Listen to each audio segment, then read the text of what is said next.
அண்மை செய்தியை பார்க்கிறோம். அண்ணா பல்கலைக்கழக வளாகத்தில் மாணவி பாலியல் வன்கொடுமை செய்யப்பட்ட நிலையில் போலீசார் வழக்கு பதிவு செய்திருக்கின்றனர்.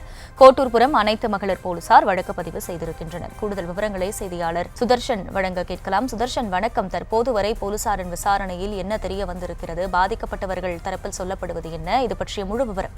சென்னை கிண்டியில் இருக்கக்கூடிய அண்ணா பல்கலைக்கழக வளாகத்துல நேற்று முன்தினம் இரவு ஒரு மாணவரும் மாணவியும் அமர்ந்து பேசிக் கொண்டிருந்த நிலையில ஒரு நபர், அதாவது வெளி நபர், இந்த கல்லூரியில படிக்கக்கூடிய நபர் அல்ல, அதே போல ஹாஸ்டல் இருக்கக்கூடிய நபரும் கிடையாது, ஒரு வெளி நபர் உள்ளே அத்துமீறி அண்ணா பல்கலைக்கழக வளாகத்திற்கு உள்ளே அந்த மாணவனை, அந்த சம்பந்தப்பட்ட ஒரு மாணவனை அடித்து, அதன் பிறகு அவருடைய பக்கத்தில் அமர்ந்திருந்த அவருடைய ஒரு மாணவிய தோழியும் சொல்லக்கூடிய அவருடைய அந்த மாணவியையும் உடனடியாக பாலியல் பலாத்காரத்தில் ஈடுபட்டதாகவும் பாலியல் வன்கொடுமை செய்ததாகவும், இது அவருடைய கண் முன்னே நடந்ததாக அந்த சம்பந்தப்பட்ட மாணவன் புகார் ஒன்றை கொடுத்திருக்கிறார்.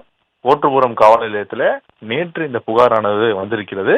அதாவது, என் கண் முன்னே என்னுடைய தோழியை ஒரு நபர் அத்துமீறி வளாகத்திற்குள்ளே நேற்று முன்தினம் இரவு நான் அமர்ந்திருந்த போது என்னை அடித்து என்னை அங்கிருந்து அப்புறப்படுத்தி விட்டு அதன் பிறகு அந்த மாணவியை பாலியல் வன்கொடுமை செய்ததாக ஒரு புகார் ஒன்றை கொடுத்திருக்கிறார். இந்த புகாரின் அடிப்படையில போலீசார் வழக்கு பதிவு செய்து தற்போது விசாரணையை மேற்கொண்டு வருகிறார்கள். கோட்டூர்புரம் போலீசார் தற்போது இந்த மாணவன் கொடுத்த புகாரின் அடிப்படையில 64 BNS ஆக்ட், அதாவது பாலியல் பலாத்காரம், இந்த வழக்கானது பதிவு செய்யப்பட்டிருக்கிறது.